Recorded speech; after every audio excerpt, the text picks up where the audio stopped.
Hey students, welcome back. What we're going to do now is we're going to learn in our last section of chapter 1 is about safety, about specifically laboratory safety.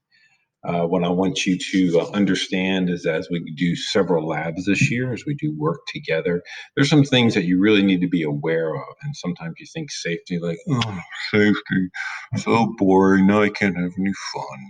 All right, that's not the point of safety. The safety is so that you can have the most fun possible without getting hurt. All right, so there's going to be 3 things I'm going to talk about today: what to do safety before an experiment, safety during an experiment, and then safety after we're done the experiment. Okay, all of these are important. Um, most of all, everyone is responsible for their own safety. I'm not responsible exclusively for your safety. Your lab partners aren't responsible. You are responsible for your own safety. Okay. Now, you should encourage safety in others, and I will certainly hold you accountable to safety, but ultimately, the safety is going to come up to you by decisions that you make. Okay, so your responsibility for you remaining safe is always starts with you. Okay, you can be helped by others and encouraged by others and even exhorted and fussed at by me, but it ultimately starts with you. Okay, so the first thing when you do an experiment, you have to read all the instructions. You just can't start right into an experiment. You need to read all the way through so you know where you're going, so you can get a little bit organized here. And I'll kind of teach you some techniques on how to do that. You need to listen carefully to all the instructions that we have that I give you because there are reasons for that. Many times is the experiment's fun and success, and what is going to happen is whether or not you've listened to some instructions I've given you. Okay. Make sure your work area is uncluttered, bags and that sort of thing off to the side, maybe underneath your bags. You don't underneath your desk because usually you might stand during an experiment to make sure you can get right access and get the right angle and you're able to move when you need to move. So make sure your work area is enclosed so you're not tripping. Tie any loose long hair. Ladies, tie your hair back, put it up in the bin into a a tie or something like that. Roll your sleeves up. If you have long sleeves on, roll your sleeves up is usually a good practice. Make sure that your shoes protect your feet. All right, so we don't have sandals at our school. Okay, so you're going to have closed-toed shoes at all times when you are doing our labs. Put on safety goggles and gloves as needed. So I will instruct you whether you need goggles or gloves or an apron or other safety clothing. You want to inspect your equipment. If you have a beaker that's cracked or maybe has a chip out of it or maybe a hot plate that we're working isn't working right, because sometimes those get a little weird and a little faulty, you need to report those and tell those to me right away. I'll be aware of the where the first aid kits, and so during our first lab, I'll tell you where the first aid kit is and where the fire extinguisher is. And so there's one in our science room. So that's what you need to be aware of before the experiment. During the experiment is the main thing is keep calm. Sometimes we get very excited at experiments. Keep calm. No jumping around. No kind of pushing and shoving and to get in. Keep your hands to yourself. Don't reach for something that someone has and grab it out of their hands. Think like we were talking about earlier. Think of others first. Think of others first. Okay.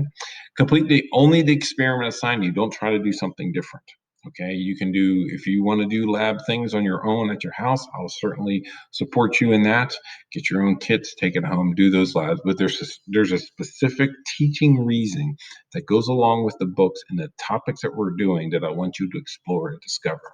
Okay, I want you to use taste, touch, and smell with care. Never smell something, never touch anything, and never taste anything unless I've instructed you to do so or you've been told to do so by a book or someone that you trust. Okay, not your lab partner. Okay, so we don't taste things, we don't eat things in the lab, we don't touch things that might be hot or sharp or a little bit dangerous and might burn our skin, and we certainly don't smell things. There is a technique to smell things that I'll have to teach you. Okay, so you could potentially burn your nasal cavity on some different burn your nasal cavity based on some things you might smell. So I don't want that to happen to you.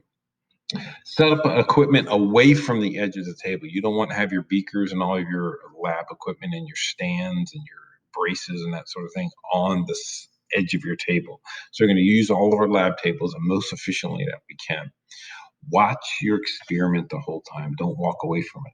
Okay, don't walk away thinking it's good. Okay, always have someone who has eyes on what's happening. So that helps you stay safe, but also make sure you don't miss anything when you're trying to make some observations and record your data.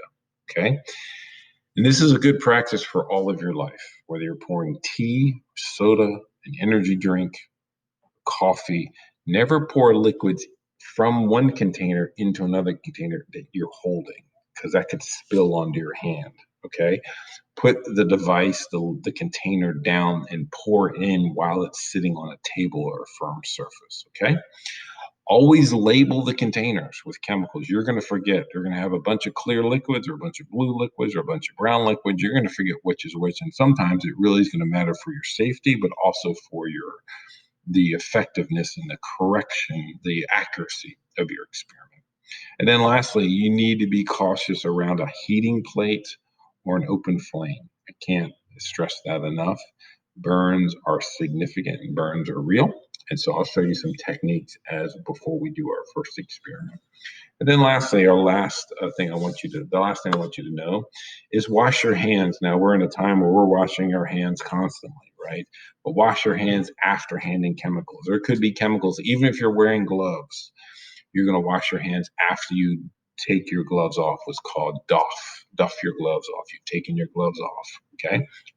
I want you to discard any waste materials as directed by your teacher, whether it's a trash can or a special container that I want you to put something in.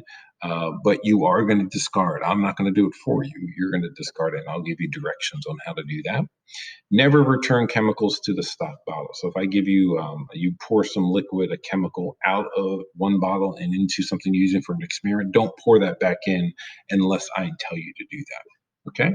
And then finally, you're going to clean everything before you go. As we're doing every day, we're wiping down our tables. Anyways, we're going to particularly wipe and clean our equipment and allow hot equipment like a burner or a hot plate to cool. So that's our safety. We're going to do lots of fun things this year. We're going to do some dissections. We'll be doing things. We'll be using hot plates. We'll be doing some things where we use different chemical reactions. So I wanted to give you just this little reminder and introduction to safety. All right, see you soon.